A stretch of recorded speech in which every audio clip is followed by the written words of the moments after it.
सावन सोमवार को भगवान शिव खुद बन गए एक मजदूर बहू के सहायक। एक दिल छू लेने वाली मजेदार और चमत्कारी कथा। कहानी की शुरुआत होती है।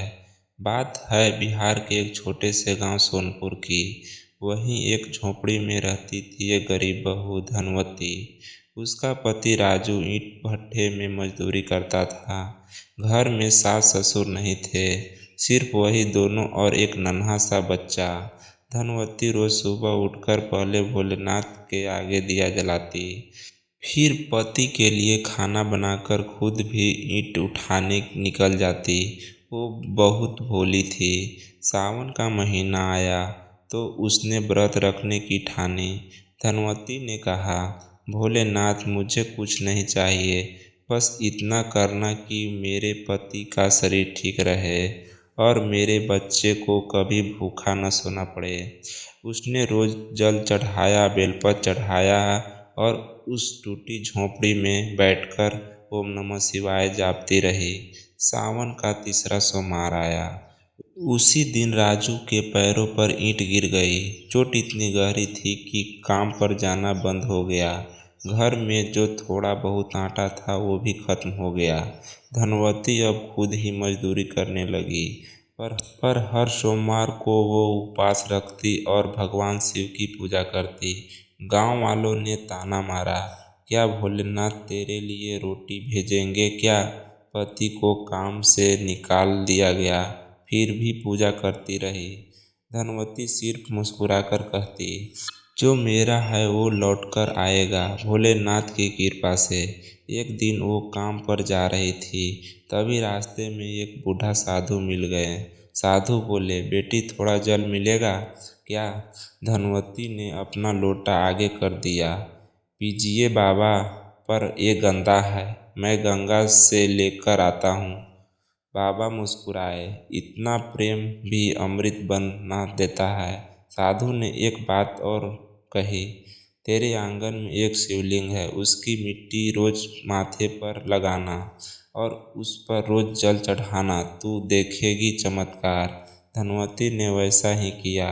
दूसरे ही दिन उसके घर के आंगन में खुद ब खुद एक छोटा शिवलिंग उभर आया। सुबह उठते ही उस पर जल चढ़ाने लगी, मंत्र बोलती, ओम त्र्यंबकः यजामहे, और हर सोमवार को वही व्रत रखती।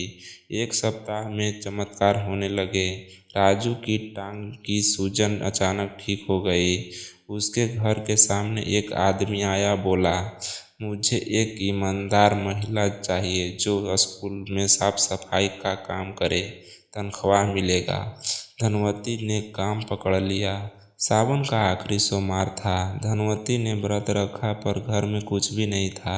उसने कहा, हे महादेव, आज तो आपको कुछ खिला भी नहीं पाई। आप मेरे दुख के साथी हो, मैं आपको भूखा नहीं रख सकती। वो रोने लगी। तभी किसी ने दरवाज़ा खटखटाया। बाहर एक बुजुर्ग साधु खड़े थे।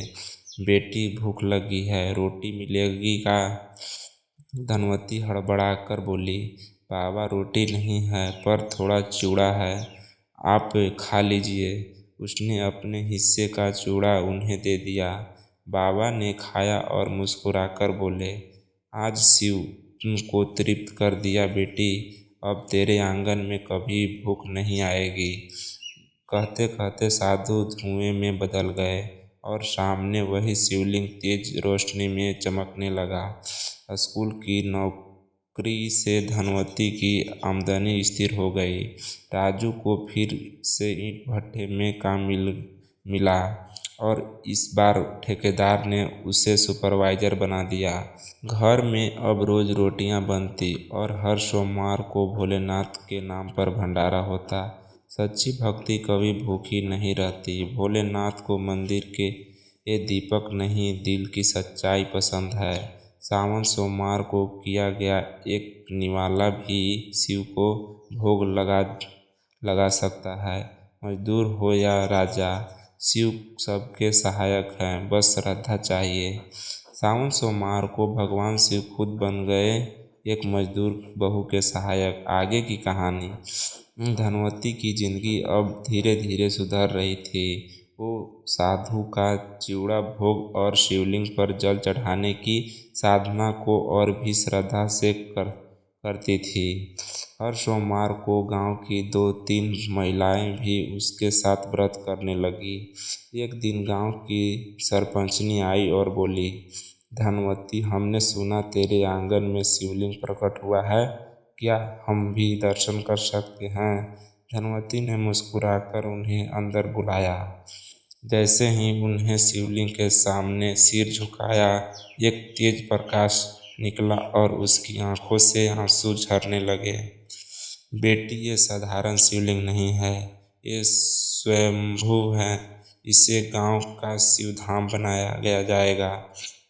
धनवती के छोटे से आंगन में अब एक छोटी सी शिव कुटिया बना दी गई। हर सोमवार को गांव भर की महिला वहां व्रत रखने आती, भजन गाए जाते और लंगर चलता। राजू ने लड़कियों से एक सुंदर शिव त्रिशूल और डमरू बनवाया और वो भी वही स्थापित कर दिया। बच्चे कहते, मम्मी, ये भगवान शिव का घर है ना? क्या वो यहाँ रहते हैं? धनवती मुस्कुराकर कहती, हाँ बेटा, जब कोई दिल से पुकारे तो शिव जी यहीं आते हैं।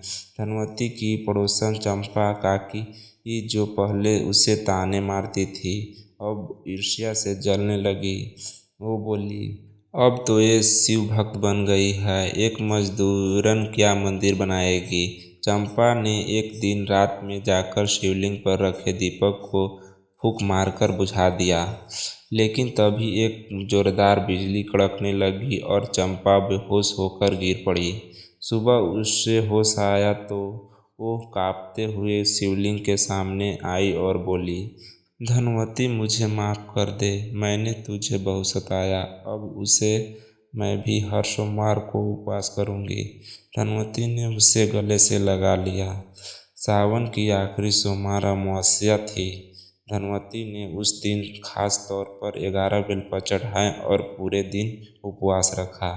रात को जब सब सो रहे थे, तभी उसके घर के आंगन में एक नाग देवता प्रकट हुआ और शिवलिंग के चारों ओर चक्कर लगाने लगा। धनवती ने आंखें मलते हुए देखा और डर गई। तभी एक आवाज़ आई, बेटी, तूने सावन में जो श्रद्धा दिखाई है उसका फल तुझे पूरी उम्र मिलेगा। ये नाग मेरी रक्षा करते हैं, तेरा घर अब मेरा धाम है, डर मत, अब तुझे कोई बुरा नहीं कर सकता। अगले ही दिन गांव में चर्चा थी कि धनवती के घर स्वयं भगवान शिव का वाहन वासुकी नाग आए थे। अब राजू को स्कूल में चौकीदार की नौकरी मिल गई।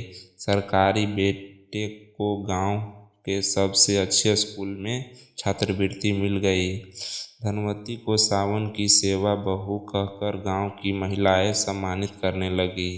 हर साल सावन में वहाँ विशाल भंडारा होता और शिवलिंग पर दूध, बेलपत्र, भांग, धतूर चढ़ाया जाता। सच्ची सेवा में ही शिव का वास होता है।